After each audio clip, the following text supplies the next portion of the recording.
All right. Welcome everyone to Honoring Your Whole Self for Peak Productivity, Embracing Neurodiversity, Identity, and More with myself and Lainey Odette. We're going to get started here. And when we start off, we always go through our community agreements. So we're keeping our microphones on mute, turning our cameras on. If you have the cameras on, it really helps us with reading those nonverbals and having that interaction through this virtual platform. Please use the chat if you have a question or comment related to the topic. We will be holding space for that at the end, as well as we have found that when the questions overflow and we want to continue the discussion, we actually follow up with the Q&As in a virtual format, like with sending it through email. Be respectful and friendly in the chat. All right. So we're going to take a different twist today for our intro. So I am Stina Borth, Keymaker, productivity and neurodiversity specialist here at Keymaker Services. And my mission is to live authentically, inclusively, to focus on positive growth, energy management, and mental health while embracing flexibility and complexity of life. That's a tongue twister. I aim to do this by honoring all identities. So I advocating for neuroinclusion and leveraging strengths and striving to create a supportive environment where everyone, including myself, can thrive. And Lainey, do you want to introduce yourself as well? Sure, absolutely. So my name is Lainey Odette. I am what I call a multi-potentialite. I have 20 years of working experience across multiple industries, multiple disciplines, operations, events, recruiting, human resources, corporate learning, organizational development, just a wide span. But what I have found is that in my career, I have had these patterns and these threads woven in, and that I've always been drawn towards the benefits of technology. I've always been in a role, in a place where I'm supporting others in their growth and development, and fascinated by the uniqueness of individuals and how who we are really shapes our lives and our careers. And so Stina brought up kind of her mission. And as I was thinking about mine, I do have one for my business, Intentionally Flourish. But really what powers me in my work is more my personal mission. So that is what I'm going to share. And that is that as a human, I am dedicated to helping people live their best lives through authenticity, self-care, and the power of technology. And what that looks like in practice for me in work or life is knowing ourselves, actively leveraging our strengths, also using technology for productivity and focus, and maintaining health and balance. So you'll see that in our conversation today. And so that's why I wanted to bring it forth in our introductions. And also the thought that these things that we're talking about, and kind of, again, backed and tied into my mission, is that these things that we're talking about require intentional action, intentional thought, intentional care. And so my tagline that you see on their screen is "What you nourish will flourish," because what you take care of, what you put intentional thought, intentional care into, that is where you're going to see growth, expansion, and brilliance in your life. So hopefully that is a way to kind of see how my background and what we're going to be talking about today ties in with Stina's mission as well. And that's actually why I'm so excited to talk today, because our missions are different. What we do is so different, but we're both here to really talk about how we can help people thrive. Yes.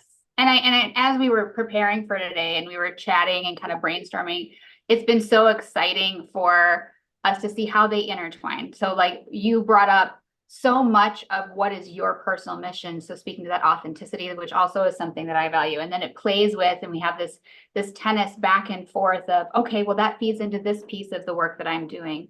Yeah. And technology is absolutely something that we need to know. How can we use that when it comes to neuroinclusion and neurodiversity awareness support as well? So I am so excited to dive into this.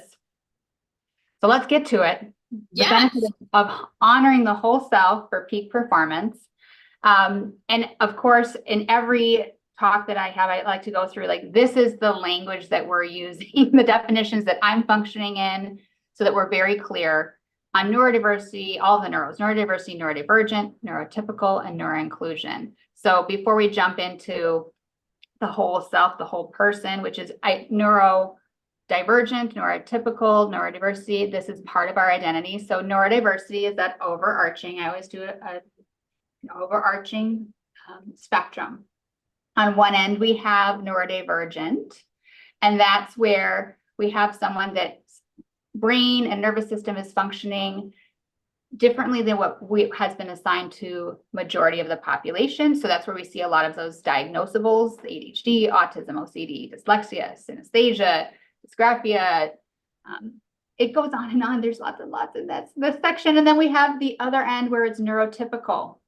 And so that's where we're saying it's housed as the typical experience of an individual with a nervous system that's matching up to the majority of the population. Now, we also have in between.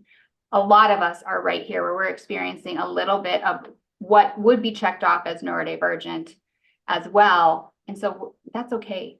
You know, we have a little bit of this, a little bit of that, but neuroinclusion is saying that we are deciding to include in our thought process, in our decisions, in the way we interact with others and do business and do work and maintain relationships.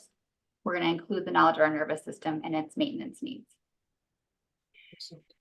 So when we talk about honoring the whole person, talk about honoring the nervous system is going to be where I typically jump right into when it comes to with identities, just because that's my focus, that's my passion, that's my world. But when we were chatting and prepping, we also talked about how culture, family status, sexual orientation, mental health, and the real danger of it, of not acknowledging that all of these different identities can be housed in a single person. And if one of them or a few of them are not able to be expressed fully, or it's the comfort isn't there, how much energy is wasted in that masking piece. Absolutely. Lainey, jump in on me because I can go. No, and what I kind of wanted to do is do a little bit of a tie. So again, a lot of your focus and what you do is in that neurodiverse space. And as you're working with companies and with people, I think that sometimes it's a new topic. It's something that they haven't thought about or they're not as familiar with. But I think that one thing that is important to call out is that it's not that you have to become an expert on it or anything like that. And that's how we kind of came up with this concept of whole self, is that all of the pieces that we are, whether it's, your space within that neurodiversity or anything else, really makes up who we are. And it's about knowing all of those components. And when we think about all of those components, including where you are within that neurodiverse world, that's how we can really help ourselves develop and refine and be productive when we have that understanding of who we are. And that's, I think, how we came up with our title today of don't just think, this is just about neurodiversity. That is a key component of what we're talking about it, but we can apply everything that we're talking about related, or everything that you talk about related to neurodiversity, in the space of whole self and all of the pieces. And so that's why we're setting this foundation. And that's kind of how we wanted to start our conversation today, is the concept of what we mean by whole self and how we understand. So what else can you share with us about that space, about what that means, where neurodiversity falls in, things like that?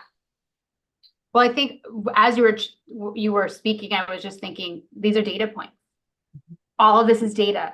And whenever you're making any kind of decision or you're developing any kind of plan or program or design, let's talk about, design of my weekly work, design of my life. We need data points. And so data points in all these different identities and areas are essential. When it comes to the nervous system and neurodiversity, what can be something that really pivots you and can be a pause is when you are later on in life, and I'm speaking from experience, personal and professional. So absolutely later on in life, you're in your career, you've got to start it, and then all of a sudden you have this new awareness of this neurodiversity, neurodivergent, whether it's a diagnosis or, hey, I'm noticing that I have a lot of these characteristics that I'm spending energy and time managing, and I want to make sure that I'm doing this efficiently.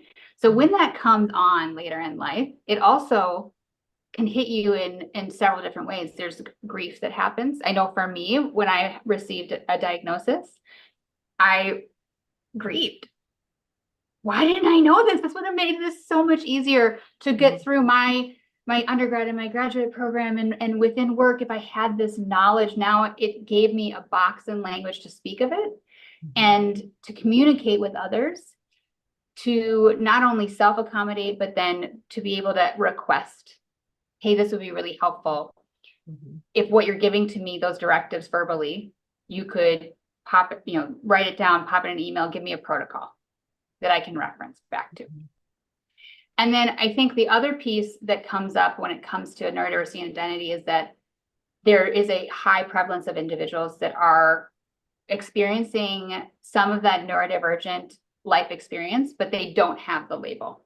Maybe they don't have enough of the criteria to fit into that neurodivergent space to be diagnosed, but that doesn't mean that they don't have some of these experiences and aren't managing characteristics. It's not, yes. It's not binary. It's not one or the other. Yes. It is quite very much a spectrum. And then there's also a high prevalence of individuals that are not diagnosed. Maybe they will never be diagnosed. Maybe they don't want the labels, and that's completely okay too. We don't need a label to be neuro-inclusive, to include our nervous system in our thought process and management. Absolutely. Absolutely. Well, and I think that just those concepts are a lot of what lends itself to this concept of whole person, because we can have these experiences. What you just described can be true in other parts of our life. So it could be about mental health or your physical health, something, you have an accident, things like that.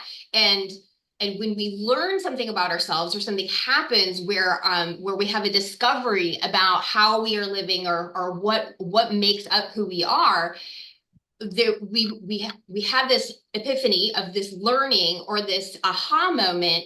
And then, okay, and now what can I do with what I now know?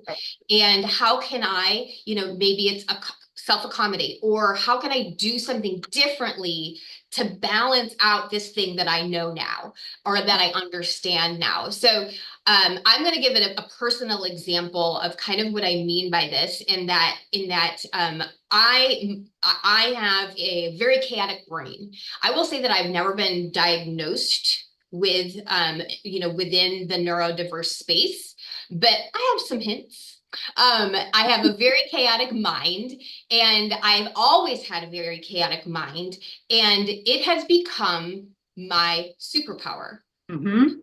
Yes. It has become my superpower. And the things so for any of you who know me professionally, the things that you probably think about when you think about me and how I work and what I do in my world is probably because of what I have learned about myself and how I have accommodated myself in my chaotic brain. So what I'm like, my superpower is I can take chaos, create or just an idea, or all of these ideas, and I can organize them and put them in boxes. I always think in Excel, and organize and label and compartmentalize, and that is what I'm good at. I'm a planner. I'm an organizer. I am a process person. And it's because that I naturally, and I have also taught myself how to control the chaos of my brain. And therefore I can do that in other spaces of my life.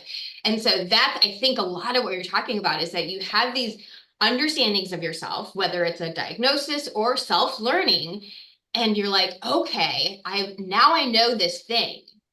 Yeah. What can I do with it to help myself and have this not be something that like drags me down or pulls me back or makes me feel like I don't fit in, or I'm different or whatever, when something like this can be like your superpower.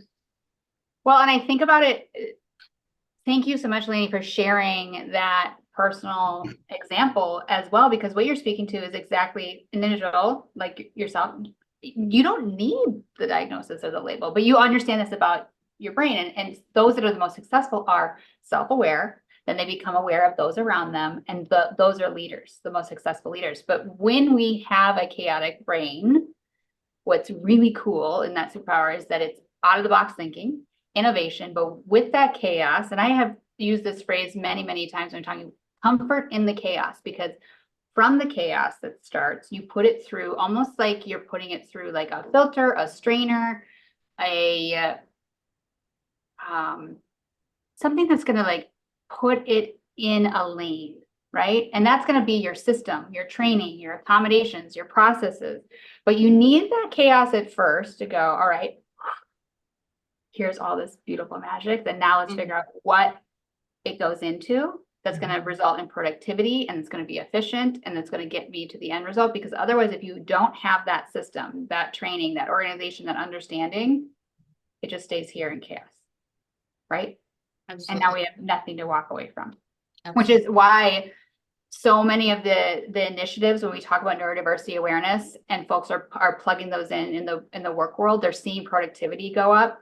And some of the reports range, but the numbers are high either way. They're 30 to 48% of the whole team, not just those that are neurodivergent. Mm-hmm. Super, super cool. Mm-hmm. Is because they're figuring out, taking brains and taking this chaos and putting them into training and understanding of how to drive this beautiful vehicle up here. Mm-hmm. How valuable that is, not only to culture, but as a business decision overall. Absolutely. Well, so, and I think we have a poll that thank you. I was just thinking. Yes, absolutely. So, yep, we've got a poll that has popped up asking folks who have joined us, do you feel comfortable expressing all aspects of your identity at work? So we are talking about neurodiversity, but we're also talking about those other pieces that make us ourselves. Mm-hmm. And we'll talk about it a little bit later about what happens to us when we don't feel comfortable, or when we feel like we have to cover up. Like if I had to walk around and cover up my chaos, it would be painful. Especially since I count it as my superpower. Well, it's so much energy that goes into it. It could be going into an actual task or thought or development, when you're just you're taking all this and you're holding the space for something that is not necessary. Mm-hmm. All right. I think we've given it a few moments for people to respond. I don't know. Avery, are you able to share the responses with folks? I think let's just name it out. So like we have, I think there's 13 yes, 50 are no's, 38 or somewhat. So I think it's clear this is an area of, I like to call, potential growth. Absolutely. Absolutely. Well, and I think that's one of the reasons that we're here, is to talk about what it means when we're asking people to not express. And again, right. As we build in our conversation today, we're gonna build on that idea, in that the benefits that can come when we, one, understand ourselves and are able to express that, and how that links to productivity. Believe me, folks, it does. It actually does. It might not make sense now, but we're getting there. And as we move on to that understanding whole self and the methods that we want to name out, I also want to just point out, if this topic resonates with you and you want to continue geeking out with us and continue exploring it, both Lainey and I have communication links that are being posted in the chat along the way during this talk today. So I know Lainey, you can just email Lainey if you want to continue this. For me, I have to jump on my calendar.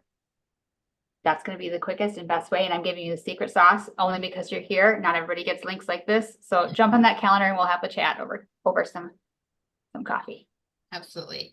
So as we're talking about that, the understand your whole self and what those pieces mean, we want to finish out this foundation and talking about, well, how does that happen? How can we, we're adults, so there's a lot of things that we know about ourselves, but you know, as a full-blown adult, I continue to learn about myself every day. So let's talk a little bit about how we get there. What are some ways that we can have these understandings about ourselves?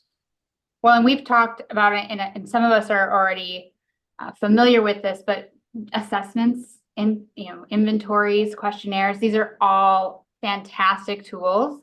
And if you do these in intervals, and you continue to do them. So not just doing them once, you do them and then you come back to them and you actually scaffold and support application. So some of the ones we've talked about are used for self-reflection. Some of them we'd like to have professional facilitation. along with to process and to figure out, what does this information mean?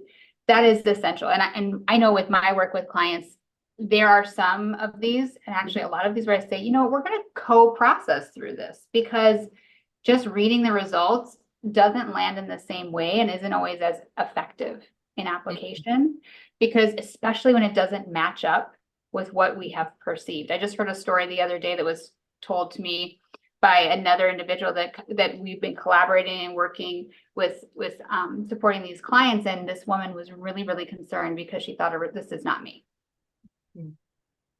And what's interesting is that the you that maybe you discovered a bit ago is you've done growth. Maybe you've done more training. Maybe we've worked on it together.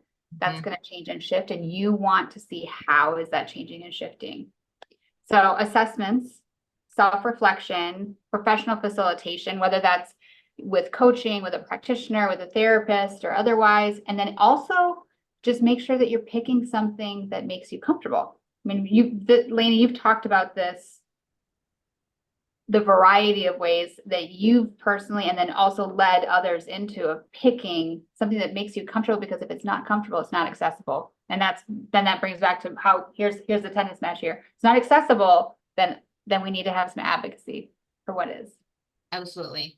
Well, and we're going to transition into kind of the next phase of our conversation, but I wanted to bring up one more thing before we move into our tech and tools conversation, in the concept of understanding ourselves. I think there's a couple of things that are important to call out.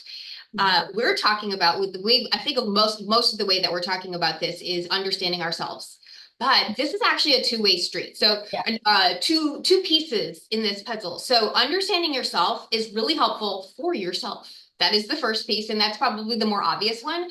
But the other piece that I think is really cool to think about is the more you understand yourself, the more helpful it is also for others. And this is important to call out, because if you are not able to express or talk about something about who you are that is a big component about how you work, how you think, how you focus, all of these. Exactly. If you're not able to express how you want to have communications, how is somebody supposed to help you and support you? And so the more we understand ourselves, and the more comfortable we get about it, and then also the more comfortable we are in talking about it, in our environment or with the people that are around us, the easier it's going to be to help with not only self-accommodation, but getting accommodation from others that work around you. And I'll give an example, and then we're going to move forward. In that, I once worked with an amazing manager who was very personalized in how she worked with me as a person. I am highly detailed. I need a lot of information. And so she treated me, and when we would have like our one-on-one meetings, she would send me an agenda beforehand of the things that she wanted to talk about our one-on-ones, and I would send it back with the things that I wanted to talk about. And that way I had all of this context before going into this meeting, versus walking into a meeting blindsided and having no idea what we were going to talk about. I did not like that. I don't like being in this space where I have no idea what's going to happen. And she did that for me. And then some of the other people that reported to her didn't need that. And so she didn't do that for them. But because we had this conversation about, I don't like being blindsided, she would do that for me. And because I was able to express that this is helpful for me, she changed the way that we worked together so that it was more, so that I was feeling prepared and felt comfortable in those meetings, more comfortable in those meetings. So that's just an example of when you understand yourself, you're able to talk about it more so that others can meet you in your space. Well, and it's an example of diversification makes it supportive of productivity. So by doing that, there was less energy that was wasted by you going, hey, I have no idea what this means about. Now I'm going to spend all this time thinking about it. Or we just say, this is what this meeting is about. This is what we want to hit. And you get out in there and you're very efficient of going through the point of that meeting.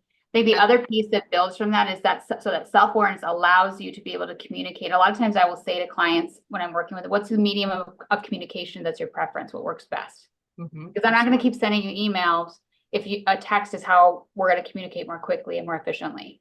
Yep. And then also paring down. So you need lots of details. Some folks that I work with said, I'm going to literally give you 1, 2, 3, and your answers are yes, no, maybe, tomorrow. Yep. Because we want to pare those words down, because they're leaders and they're moving fast, and having a response and email that's more details is not helpful for us moving that needle forward for their productivity and their goal. But having an awareness of self, having awareness of others, those that we're working with, those that we have relation with, is going to allow us then to have overall organizational awareness. And that means that we can accomplish more together. Absolutely. It starts with that self. Yeah. And going back to the what you had brought up earlier, is we're not wasting as much energy in trying to fit in or work to other people's styles, or masking or hiding, or, you know, those things that take this energy, because we haven't been talking about, I need bullet points. You know, and so you spend all this time reading these like bulky emails, and all you really need, or all you really want, is, can I please just have bullet points? And there's all this energy waste, and this time waste, and this productivity waste, because you're being, the analogy I use a lot is square peg, round hole. Like, you're trying to make something that doesn't work for you. So I think that's a great level set of understanding ourselves and understanding our whole selves, and how that can be really helpful as a first step of a foundation of, when we understand ourselves, this is what happens. These are some of the benefits. These are why we want to understand ourselves. So now I think it would be a great time to bring in how we put those things together. Right. Yeah. Because I think this is the trampoline. This is the springboard. Now that we have the data, now you know about yourself. Now you have this background information. Now we've held space for the whole self. Let's bring into, and I want you to kick this off and just get right into the tech of how is it that you can leverage tools and technology for productivity, because there's so much available. And I know you have tried so many of them. I want your opinion on it, of what can be the most helpful for productivity and for just. Yeah, this is my heart space. This is absolutely my heart space. And I think a lot of this does have to do with the fact that I am very self-aware, and I have spent a lot of my time and my energy in a positive way in trying to find ways to take the type of person that I am and balance out if there is something that I am not great at, or if there's something that is kind of the chaos mind. So something about me that could potentially maybe get in my way, and removing the barrier. And a lot of the times my answer is technology. So this is definitely my heart space. And we have, there's 3 kind of topics that we're going to go through, and I'm just going to say those out loud so you guys kind of see our sequence. So first, I'm going to talk a little bit about tools and technology for productivity at work. Then I'm going to talk about life. And then we're going to talk about how those things can come together. And so, go ahead. I was going to say, before we pop right into that, do you want to like run that poll just to see about organization? So does your organization provide any of those adequate tools and technology to help you manage your work-life balance? Absolutely. I can enter the answer, and then you're going to be the solution. Yes. You're giving us the tools. As you guys are answering that poll, one of the things that I'd like us to think about, kind of my intro to this topic, is I like to think, what do I need help with, or what is something that is a potential barrier for me, or something I know about myself that that slows me down, things like that. And then, is there a technology or is there a tool that can supplement, Right, like the brain, you know, that kind of concept, that can this thing, if I'm not good at time management, what can help me be better at time management? That concept. Yes, exactly. Natural strength in mind. That is always something I'm supplementing and supporting. Absolutely. So we've got a lot of kind of, a lot of folks think that they do have tools. So I want to add to that tool out there. Okay. All right. So and it was 50-50. So you guys see that so yes, we've got 57-43 that yes, which is changing it up on me. So So let's move into this work conversation. And again, thinking about where do I need help? And then what is the technology or the tool that we can use to supplement? So task management, which is probably a very popular one, probably something that a lot of companies are offering. Applications are going to be really helpful for, especially if you have like kind of a chaotic day or a chaotic mind. And you need a place to plug stuff in. So tools like TickTick, ClickUp, Asana, MS Project, Planner. Some people even use Excel. I'm an Excel person. Those things, if you have a million things going on, find one place to put all of those things. If you have a hard time moving during the day, getting up and moving around. I don't know if anybody else has an Apple Watch, but it gets mad if I don't stand up once an hour, and I do not want to make my Apple Watch mad. So first of all, having a watch or something that has those stand reminders is a great way so that you can get up and move and kind of get your brain refreshed. Or another thing that I sometimes do is I have a reminder on my phone. I work from home, so that is helpful. May not be a good idea in the office, but a reminder at like on the half-hour mark or the 15-minute mark or something like that, and it just says stand up, walk around, go to the bathroom, fill your water, pet your dog, say hi to somebody, whatever that is. So if you have a hard time getting out of your seat, find a way to do that. If you need a routine in order to function, or you will forget to do things, and this is good for personal life too, having a checklist of things to do. I have a morning checklist and then I have an evening checklist. And I have a morning work checklist and I have an afternoon checklist as well. So reminders, things like that, where you have a checklist. Did I do this? Did I do this? Did I do this? And again, task applications are really helpful for that. Automation software. So this is something that I think is becoming more popular kind of in the business world. Things like Microsoft Power Automate, Zapier, things that can help automate processes so that you are not having to send that email every single time, or you are not having to format that document every time, or whatever. There are so many things that you can now automate it through work stuff. And especially if you have like I'm most familiar with Microsoft products, but the Power Automate suite is just an amazing way to take away the thinking part and the boring tasks and things like that. So I highly recommend automation type software. And that allows you to spend more time doing productive things, the things that you're very good at. If you have a hard time with focus, or you just need to focus better, one thing that can be really helpful is using the focus function on your phone so that you're not having all of those reminders and things like popping up, or even white noise applications that just play background sound. Or I love brown noise. Yeah, exactly. I have a hard time focusing a lot if I can hear all of these other things going on. And that when I was working in an office, that was actually something that was very distracting, as I would start listening to that There's person. a neurological reason for that. Exactly. So having something else for your brain to focus on in the back is going to help you with that focus part. I also, if I'm doing something, if there was not a way to automate it and I'm doing something boring and repetitive, like copy paste things, oh gosh, I hate that we still have to do that sometimes. I will listen to an audiobook or music, because it acts like a metronome, and giving a rhythm, something that my brain will concentrate on as like this running story while I'm doing this boring task, because when I'm doing something that's boring, I will all of a sudden start thinking about this and about that and about that. So great tools for focus.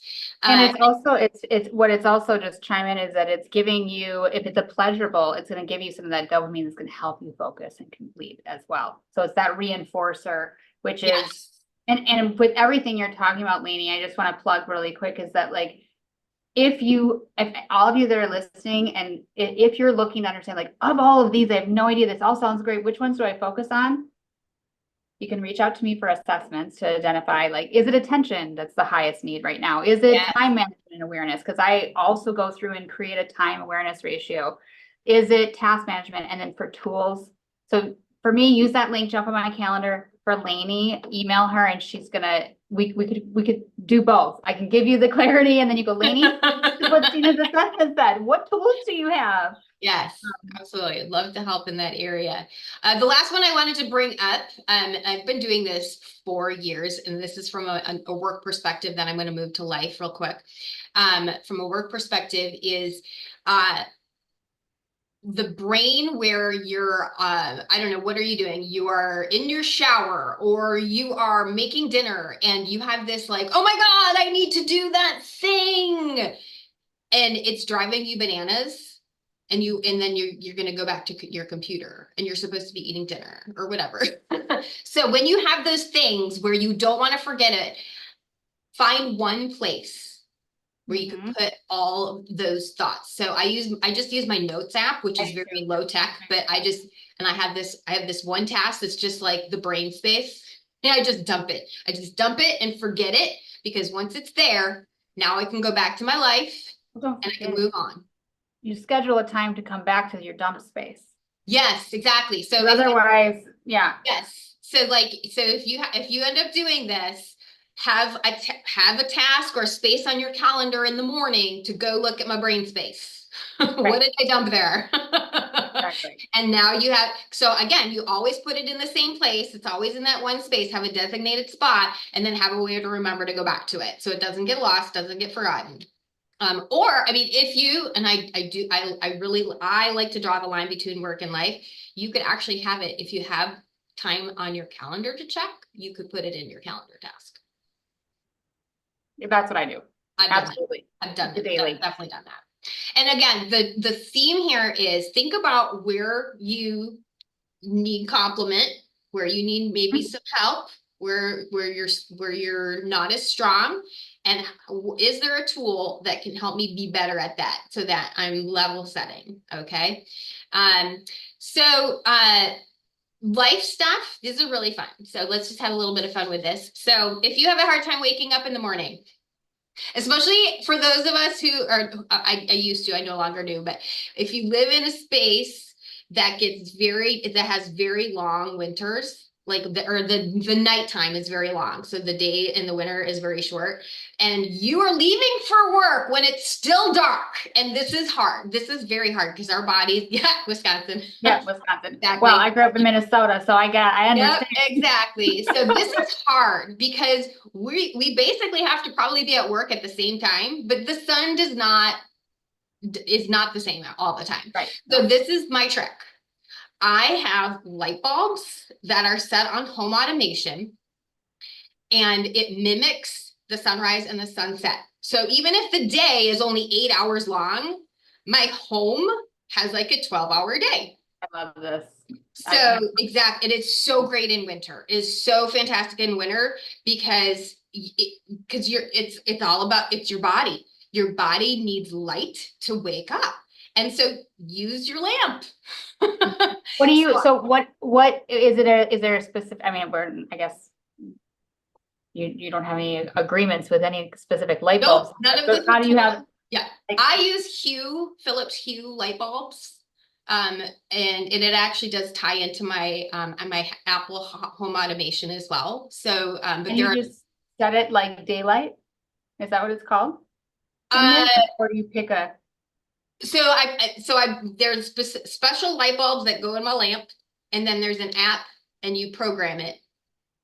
So I know what my start of my day and my end of my day is, and so basically all year long my lights go on and off at the same time. I just wanted to see if I could get Google to match your lamps. It's the light bulb. It's the light bulb is the automation versus the light. Exactly. So if I say, hey, Google, set office light to daylight, is it going to get brighter? Sure. Oh, there we go. Yeah. Okay. See, I don't want to have to do that much. You have to talk. I don't want to talk. I don't want to talk in the morning. So I let it do it all by myself. I don't have to think about it. And it matches like when my alarm goes off, so that when my alarm starts going off, it's already light in my room. It's amazing. It's so fantastic. So that's a lovely little hint for those of us who have a hard time waking up in the morning. I love taking breaks and giving myself mental time, stretching, relaxing, whether it's during the day or when I wake up in the morning. So I'm sure most of you have heard of apps like Calm or Behance, even YouTube. A lot of there's meditations, that you can do, stretching exercises. I always make sure I'm stretching at least 10 minutes in the morning, to get the blood flow.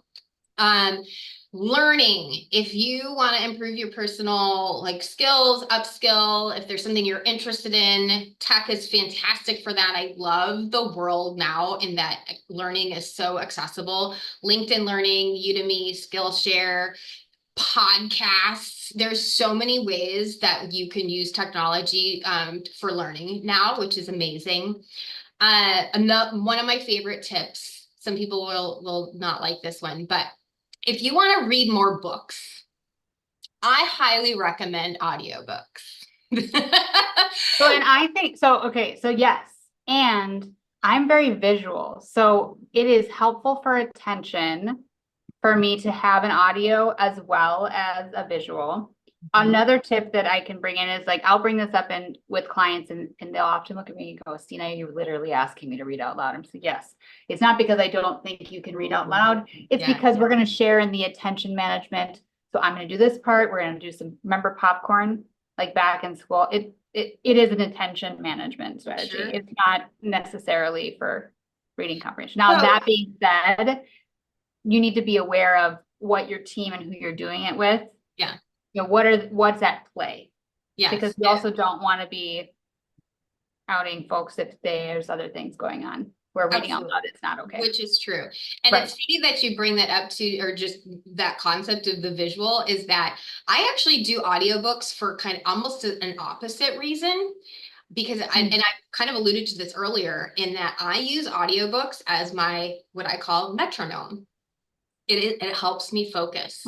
So when I'm getting ready in the morning, if I do not have an audiobook in my ear, I will start doing laundry or do this or do that or do that.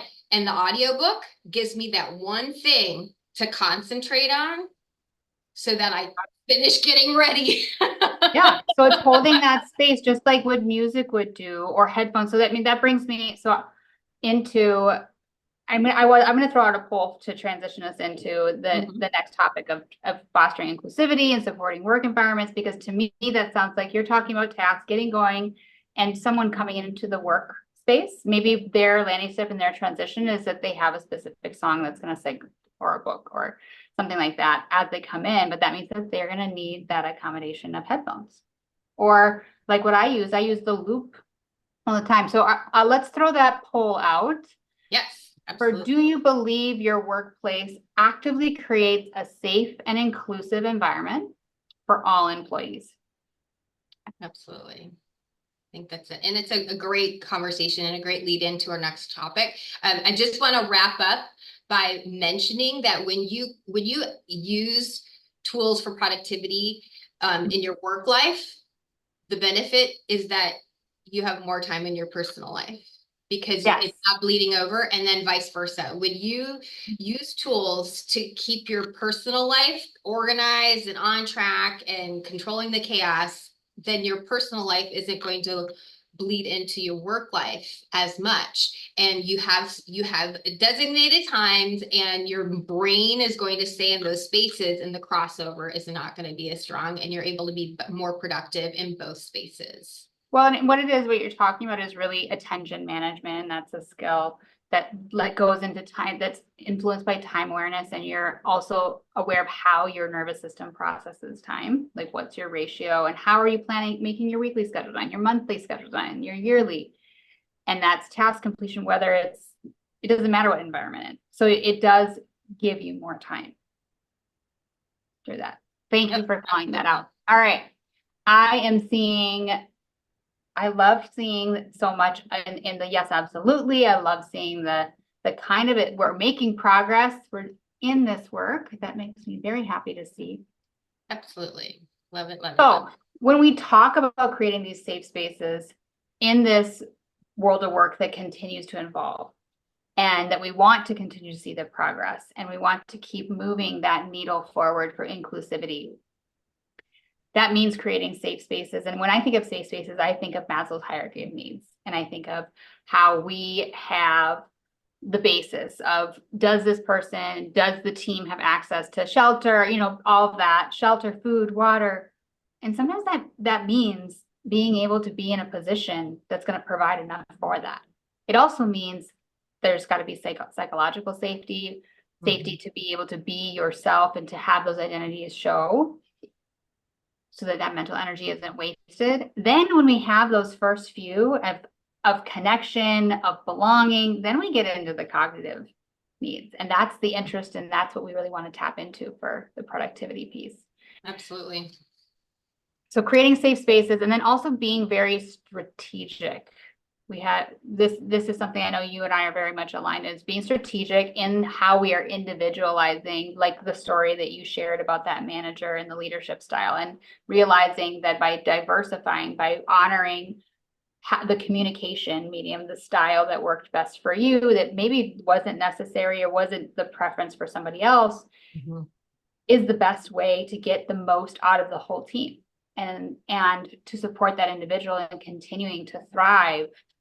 And when we thrive and we see that we can improve, we can grow, we can work well with our supervisors and our whole team, we're more invested. So then I think you probably know where I'm going with this. This goes into retention, and this goes into stability and security, everything that we are seeking on a basic human level. Yes. In our work family and our work environment.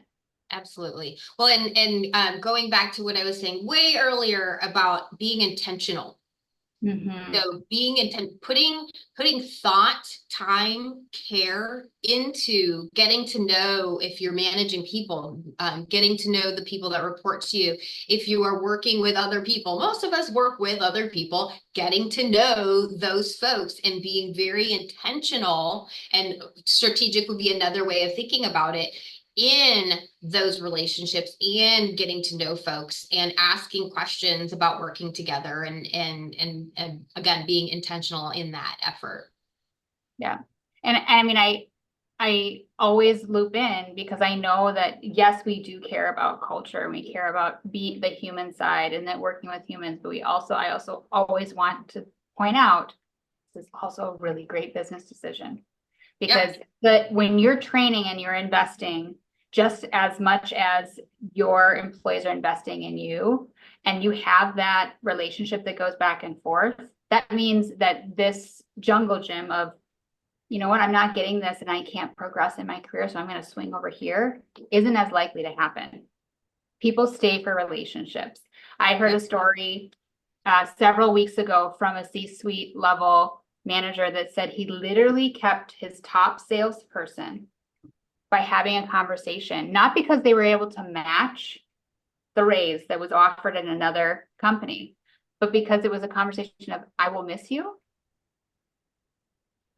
and I have enjoyed having our coffee in the morning together. I mean, it's that relationship piece, and we cannot forget how valuable that is that absolutely, that piece of having growth, recognizing the work that I'm doing and seeing the potential and the opportunity to move forward. When somebody says, I would love to have a raise, I would love to get a promotion, how do I do that? Is it XYZ? Doing that investment.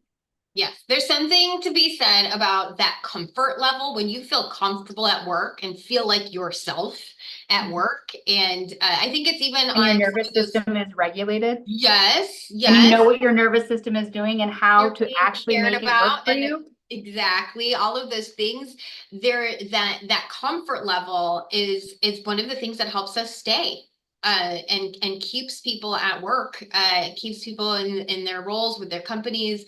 That reputation, even within an organization, can attract great talent just from that alone, if that is how a company is known, and that is their reputation. So there's just so much that comes from this strategic thought process of helping people and supporting people in the work that they're doing and who they are, for sure.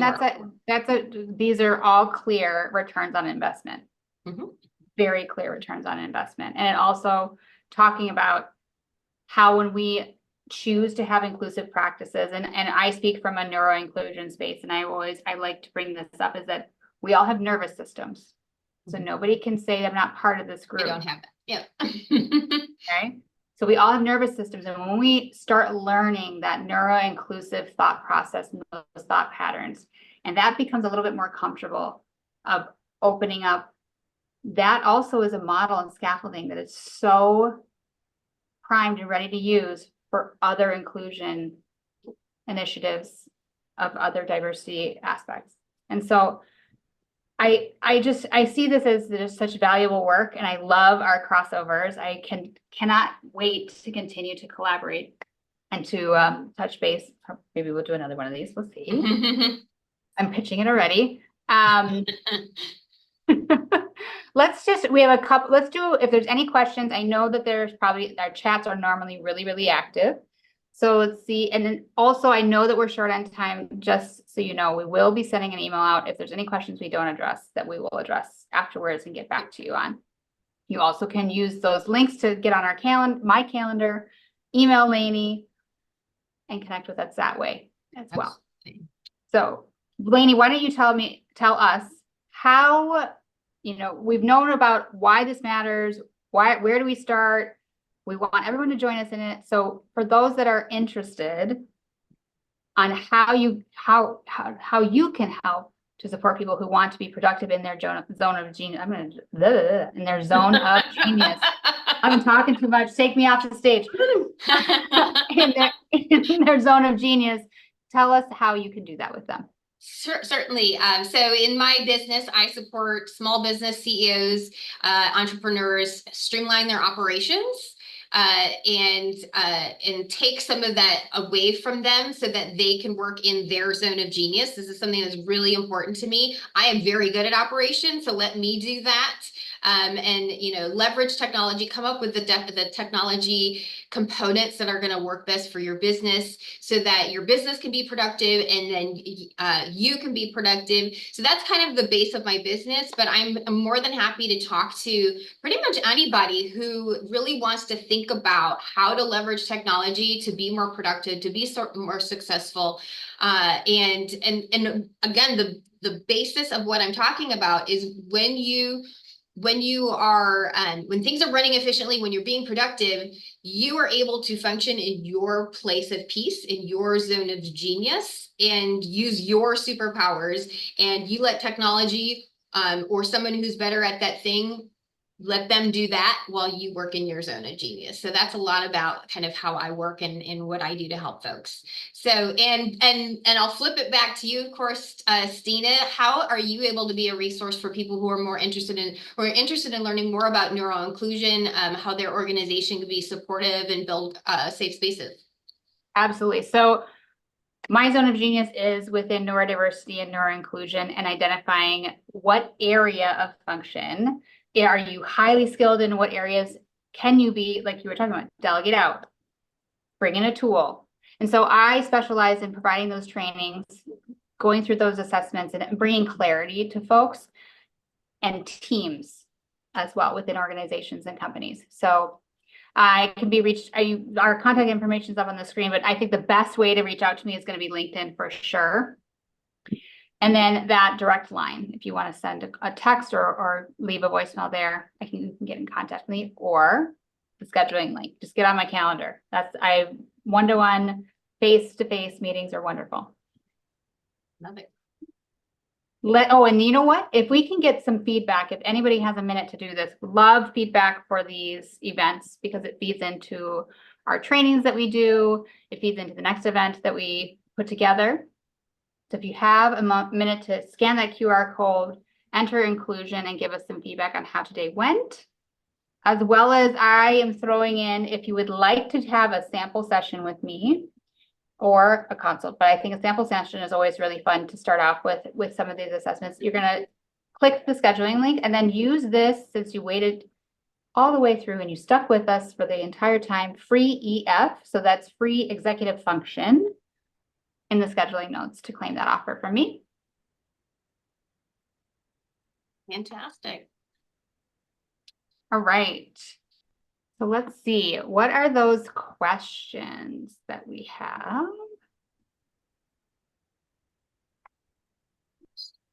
Pull those up. Looks like Avery's just messaged me saying that it doesn't look like we have any questions. That means we did so wonderful. Yeah. All Well, right. yeah, and honestly, this has been such a great conversation. We could probably, both of us have such passion for the things that we do and for our passion spaces. We have put a lot of energy behind it, and it was so great to do this mashup of the things that we love to do and love to talk about. And I think that I mean, I had a lot of fun. I hope folks did as well. And any closing thoughts?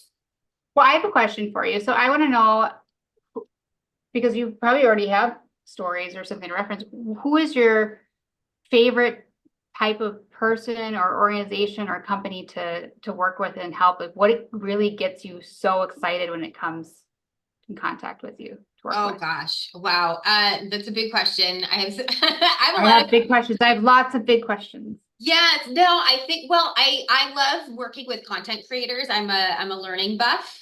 So I love content creators who are, helping other people learn and grow. I love to help people learn and grow. So I also want to help others who want to help people learn and grow. So yeah, I love course creators, podcasters, things like that. Those are some of my favorite folks to work with. But I think people that are putting good things out into the world, that are passionate about what they do, like you and I are. I love to, work with folks that have similar energy, I think. Yeah, I can see that. Yeah. I mean, I love when there is an opportunity for creating creating that answer. I mean, that's totally throws back to the philosophy and mission of my business and really is being that key maker. So when there isn't an answer that's super clear, I love those opportunities to really, and that's where we cross over too. We have a lot of creative energy and innovation within us. So when a company comes or a client comes and says, here's my problem, can we figure out an answer together? Yep, absolutely. Beautiful. All right. Well, I think that's a wrap. Thank you so much for helping put this together and getting it out into the world so we could share our thoughts and ideas. And thank you everyone who has joined us as well.